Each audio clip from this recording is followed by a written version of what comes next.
Coming up on this Monday edition of Daybreak, President Park Geun-hye in The Hague for this week's Nuclear Security Summit suggests a global pilot project to denuclearize North Korea. North Korea fires dozens more short-range missiles into waters off its east coast over the weekend. It's believed the North fired the rockets in response to the ongoing joint South Korea-US military drills. Plus, one of NATO's top commanders believes Russia may be preparing for a full-scale invasion of Ukraine. The government in Kiev says the prospect of war with Moscow is growing after the annexation of Crimea. Daybreak begins now.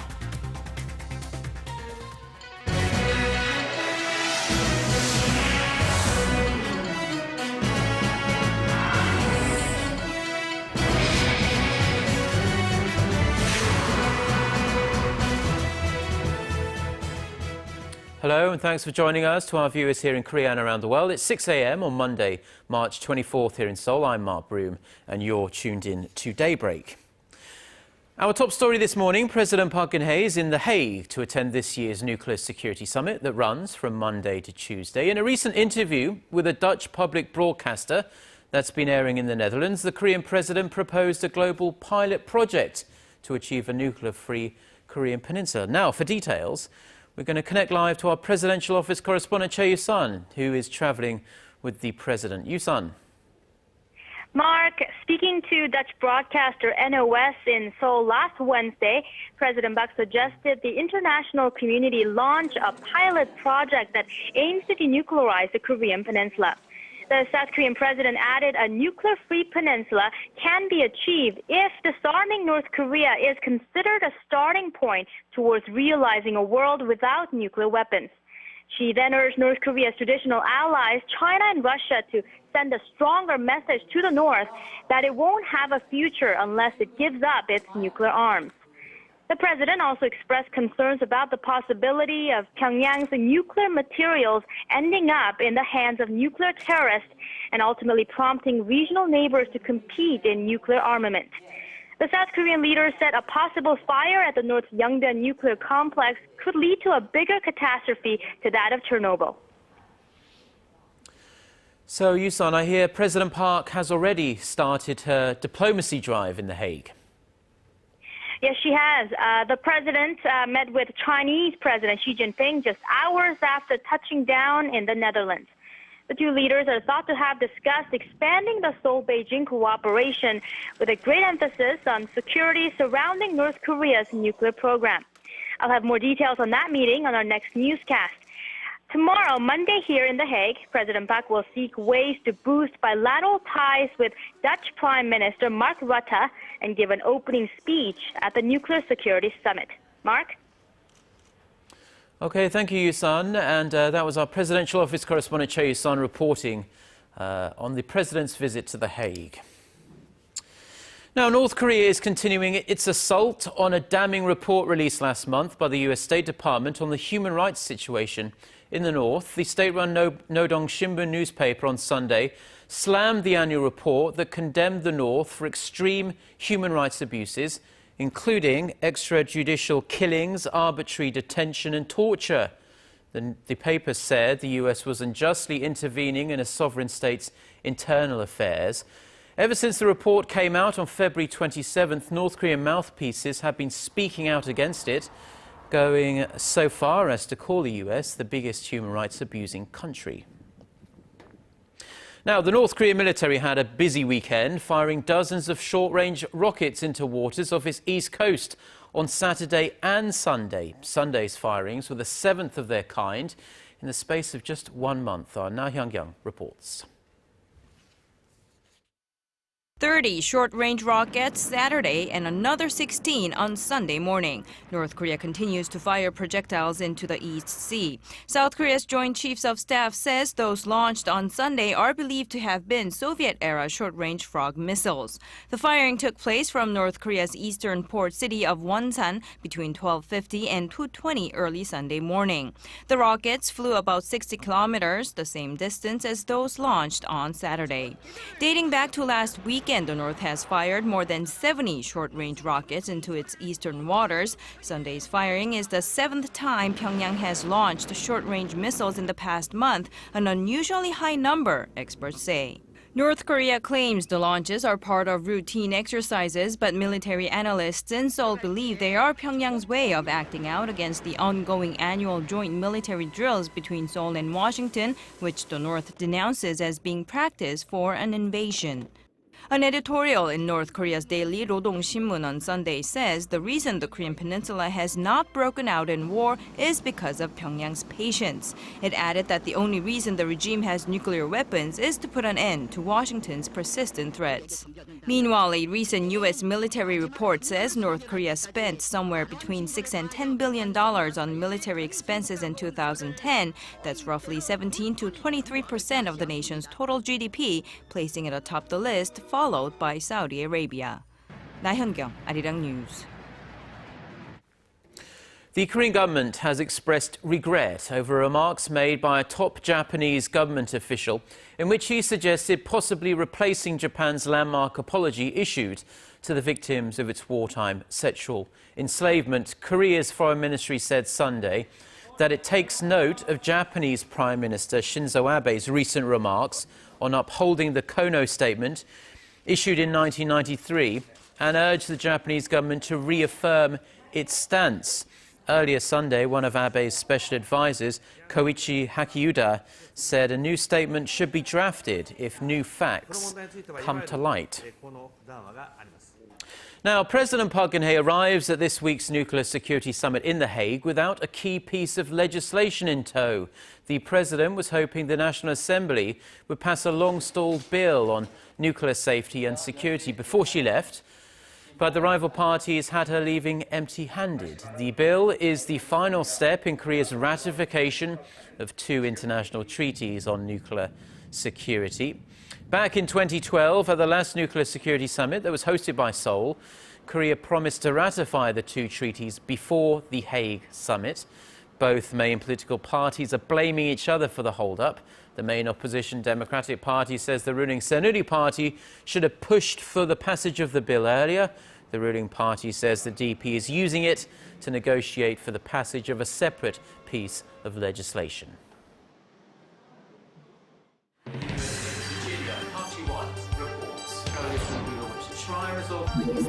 We start before the sun rises to bring you the latest stories out of Korea. We also lead the way with important global coverage. Stay on the pulse of what is happening with Daybreak.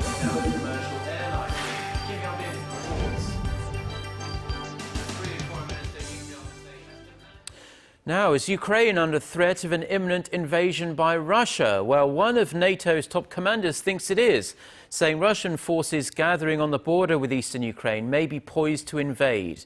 NATO's supreme allied commander in Europe, General Philip Breedlove, says the Russian military force gathered near the border is, quote, very, very sizable and very, very ready and could pose a threat to Moldova on the other side of the country. Ukraine's foreign minister has also warned that the threat of war with Moscow is escalating. However, Russia says it has complied with international agreements limiting the number of troops on the border in areas with Ukraine. Meanwhile, international monitors from the European Security Organization are set to arrive in Ukraine anytime soon, but they will not go to Crimea.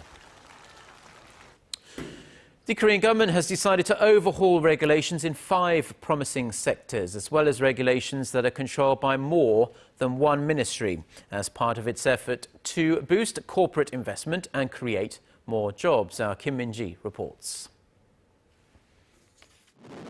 This is Yeosu Industrial Complex, a driving force of Korea's petrochemical industry. Completed in 1979, the complex has continuously undergone expansion, but the factory site is still far from enough. The government planned to remove a ban on development of a greenbelt area inside the complex last year, but this was put off as it would have required the payment of over $55 million in development charges. This is a result of a regulation that is under the control of more than one government ministry. When it comes to industrial location, the Land Ministry, Trade Ministry, and Environment Ministry all have a role, such as operations or environment management. In response to this issue, the government has decided to overhaul such regulations, which experts point out hamper new business projects that could revitalize the economy. As for issues that require cooperation between a number of ministries, we will allocate their roles and set a deadline. The government will also revamp regulations related to labor and environment in a bid to spur corporate investment. It will focus on 5 promising service sectors like health, education, and tourism. An official from the Ministry of Strategy and Finance said that the first task is to ease regulations in such sectors and get rid of regulations controlled by more than one ministry in order to boost investment and employment. Financial authorities are also taking follow-up measures to ease regulations. It will review the adoption of Britain's control system that automatically eliminates existing regulations when new ones are introduced to ensure there's no extra cost to the public and businesses. As of last year, some 11,000 out of over 15,000 regulations were related to the economy. The government has pledged to cut the volume of registered regulations to 80% of the current level by 2016. Kim Min-ji, Arirang News. Samsung Electronics is keeping a firm grip on its status as the number 2 player in the world's semiconductor market. Numbers released by industry tracker IHS Supply show Samsung's chip sales rose more than 8% in 2013 compared to the previous year to over $33 billion. Its global market share also rose last year by 0.3 percentage points to 10.6.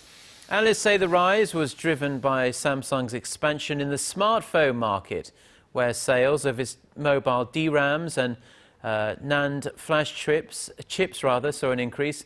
The Korean tech giant has some ground to make up to catch up with the number 1 player in the global market, Intel. But the door may be cracking. The report says Intel's shipments fell nearly 1% in 2013 to $47 billion, while its market share also dropped to below 15%. Now, Korea's first ever gold exchange market opens for trading later on this Monday morning. The Korea Exchange says 1 gram units of gold bullion will be bought and sold in the market. Private investors or individuals that own gold can make transactions through registered securities firms or futures trading companies. This is in line with the government's efforts to prevent tax evasion and the illegal trade of gold. Individuals in Korea own an estimated 700 tons of gold, 7 times the amount held by the Bank of Korea. Nearly 70 tons is thought to be traded each year without being taxed. In order to help the exchange platform take root, transaction fees will be waived for 1 year. The market will open from 10 a.m. to 3 p.m. weekdays, with market prices shown on a real-time basis. The Korean wave has once again washed up on the shores of China, this time among younger consumers who have fallen for the charms of Korean actors and actresses. Not wanting to miss an opportunity, the world's leading luxury brands are latching on to the trend to boost sales. Paul Lee reports. This report, posted on the Wall Street Journal's website, reads, "Luxury brands look to South Korea for China's sales boost." It focuses on how the world's leading luxury brands are using Korean dramas and K-pop videos to reach Chinese customers. The Wall Street Journal found that Korean dramas influence a considerable amount of Chinese consumers, and that brands like Chanel, Gucci, and Louis Vuitton are using product placement in Korean TV dramas and music videos to broaden their appeal, especially to young shoppers. Take the drama My Love from the Star as an example. The dresses and shoes worn by Korean actress Chun Ji-hyun in the program are all the rage in China. The report also says that a backpack worn by actor Kim Soo-hyun in one episode helped boost sales of the brand's entire line by 3-fold in February compared to the same month last year. Despite some of the challenges overseas brands face in the Korean market, the report says these high-end companies choose to stay because of the nation's influence not just in China, but throughout the rest of Asia as well. Paul Yi, Arirang News. Engineering students at Seoul National University are lending a helping hand to small and medium-sized enterprises that are facing technical challenges. A consulting centre staffed by the university's best team of engineers has opened its doors to provide customised technical consulting services. Our Son Jung-in tells us why.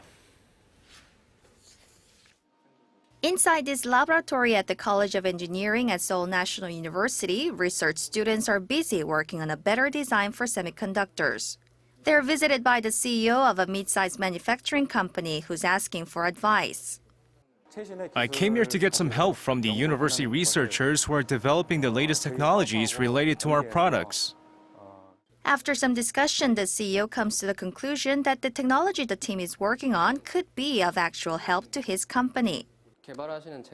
When SMEs are designing new products, we can pass on our design techniques or share our ideas to help them optimize their resources.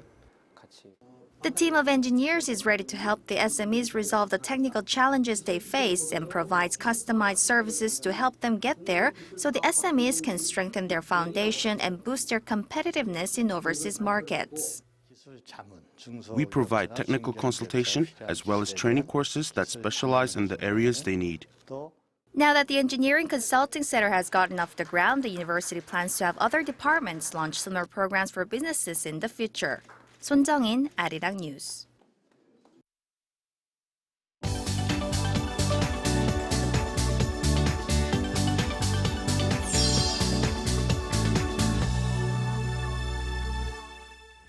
Now, for a look at some of the other international news headlines we're following at this hour, we're going to connect live to our very own Eunice Kim, who's standing by at the news centre. Good morning to you, Eunice.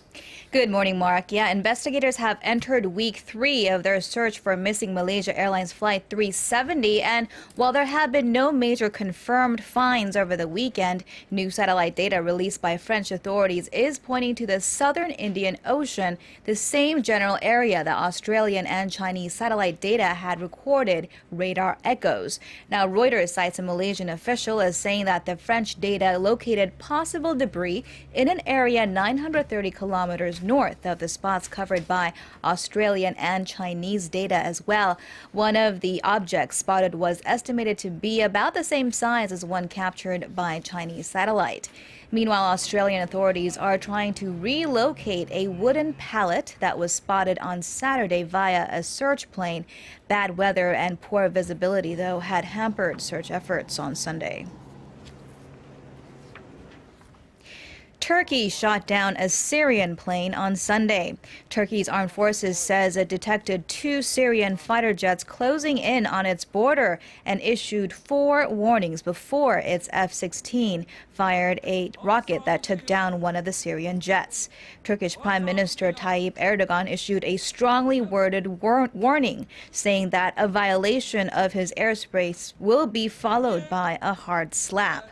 Syria called the act, quote, blatant aggression, and explained the MiG-23s were pursuing rebel fighters inside Syria and had remained on the Syrian side of the Kasab border crossing. The pilot reportedly got away by ejecting out of the plane before it crashed. A huge landslide over the weekend in Washington State, USA has killed at least 3 and left some 18 still missing. Authorities say the mud flow that leveled at least half a dozen homes along a state highway was possibly triggered by unsteady ground, soaked with heavy rainfall over the past month. Rescuers conducted operations carefully as the area was still assessed to be unstable.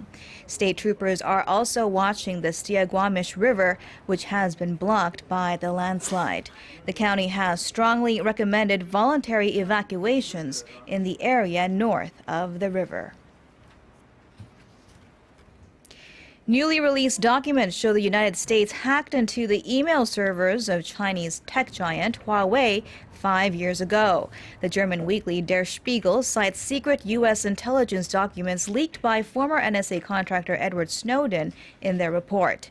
It says the National Security Agency targeted and gained access to Huawei's client lists and email archives in early 2009. During that time, concerns were growing in Washington that the telecommunications equipment manufacturer was a threat to U.S. national security. The latest reports reveal the U.S. spy agency even targeted top Chinese officials, including former President Hu Jintao. activity. We're conducting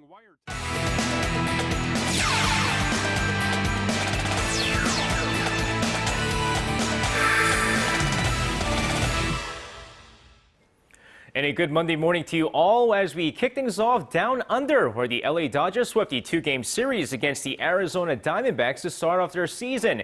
And for Lee Hyun-jin, it was win number 1 of the 2014 season on Sunday. After getting some early run support, Lee Hyun-jin looked very comfortable on the mound, combining his slider and changeup to fool the Diamondbacks lineup as he pitches 5 innings of no-run ball, giving up just 2 hits while striking out 5. And it wasn't just his pitching. Babe Ruth singled in his first at-bat and scored later on as Lee Hyun-jin earned his first win of the season after the Dodgers bullpen barely hangs on to win this game 7-5. And while the Dodgers had their season opener over the weekend, rhythmic gymnast Son Yeon-jae had her first World Cup event this weekend in Stuttgart, Germany. The 20-year-old gymnast, who finished 7th overall in the individual event after scoring 68.915 points overall, came back on Sunday, claiming a silver medal in ribbon after scoring 17.900 points. She also scored 17.900 in hoops, which was good for 5th place overall, and 15.750 in the ball event, good for 8th overall. Meanwhile, she's set to compete in the next World Cup event in Portugal next month. And now shifting over to Game 2 of the best-of-3 series in the men's V-League playoffs between the Hyundai Capital Skywalkers and the Korean Air Jumbos, with Skywalkers 1 win away from heading to the championship. And rather tight matchup right from the get-go as Hyundai Capital claims the first set with a 25-22 win before Korean Air answers back with a 27-25 second set win. And despite Michael Sanchez putting up 37 points on the day, the Skywalkers combined both the offense and the defense, as their blocking game was the difference in the game as they take the next 2 sets, taking this match 3-1 and advancing to the championships for the first time in 4 years. And moving over to Game 1 of the semifinals between the Seoul SK Knights and the Ulsan Mobis Phoebus in the KBL. Now Mobis off to a great start, take a slim 18-12 lead before exploding in the second quarter as they take a 43-26 lead going into halftime. And while Aaron Haynes scored game-high 26 points and 7 rebounds, he's the only SK Knight who scored double digits, while Mobis had 5 different players scoring double digits in the game. And that was the difference maker as Ulsan takes Game 1 71-62. And finishing things off with some Sunday's K-League Classic action as the Jeonbuk Hyundai Motors and Sangju Sangmu drew 0-0 with Busan I-Park beating FC Seoul 1-0. Meanwhile, let's take a look at Ulsan Hyundai Tigers take on Incheon United. And what do you know, it doesn't take long for the first goal of the match with Ulsan on the corner kick. The ball just keeps bouncing around until Kim Shi-nook heads this one into the net, and it's 1-0 Ulsan after 4 minutes. 19th minute just off a goal kick here. Han Sang-won volleys this straight into the net. A brilliant goal makes it 2-0 Ulsan.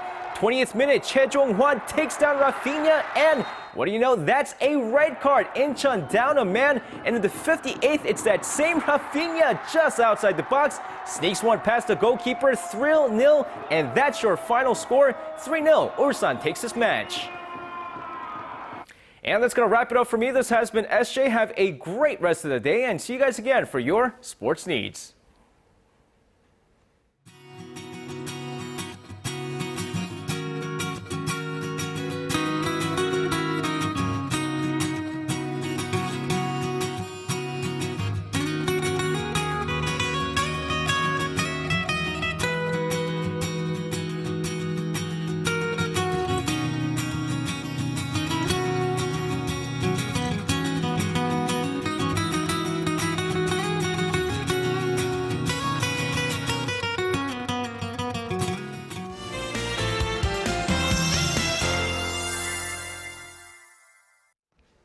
Well, it seems like Mother Nature has finally realized that the weather should be more like spring. The weather over the weekend was just so nice, right? And we should continue to enjoy this mild spring weather today.